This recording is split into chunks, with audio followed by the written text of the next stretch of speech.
ಮೋದಿ ಹೇಳ್ತಾ ಇದ್ರು ಕೋವಿಡ್ ರೀತಿಯ ಸನ್ನಿವೇಶಕ್ಕೆ ನಾವೆಲ್ಲರೂ ರೆಡಿ ಆಗಿರೋಣ ಅಂತ. We should be ready for the worst. ಈ ನ್ಯೂಕ್ಲಿಯರ್ ಪೆಡಂಭೂತವನ್ನ ಇರಾನಿಗೆ ಕೊಟ್ಟಿದ್ದೇ America. Feel very bad for Israel.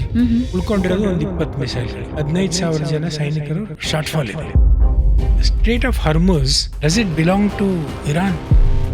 ನಮಗೆ ಸಿಕ್ಕಿರೋ ಸೋರ್ಸ್ ಅಂದ್ರೆ ಗಯಾನ. ಇಲ್ಲಿ ರಾಮ ಮಂದಿರ ಆಯ್ತು, ಅಲ್ಲೂ ರಾಮ ಮಂದಿರ ಕೊಟ್ಟಿದ್ರು. ಕೆಲವೇ ವರ್ಷಗಳ ಹಿಂದೆ ಮಾಲ್ಡೀವ್ ಸ್ಥಿತಿ ಏನಿತ್ತು, ಶ್ರೀಲಂಕಾ, ಬಾಂಗ್ಲಾದೇಶ್, ಹಿಂದೂಗಳ ಕಗ್ಗೊಲೆ ನಡೀತಾ ಇತ್ತು. ಅವರಿಗೆಲ್ಲ ನಾವು ಸಹಾಯ ಮಾಡ್ತಾ ಇದ್ದೀವಿ. Having India as a neighbour, what is the value? Nuclear can be use for peaceful purpose.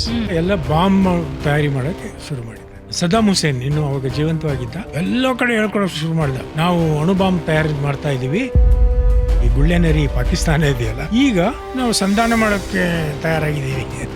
ಅದೇ ಟೈಮಲ್ಲಿ Trump called up Modi, which is very special.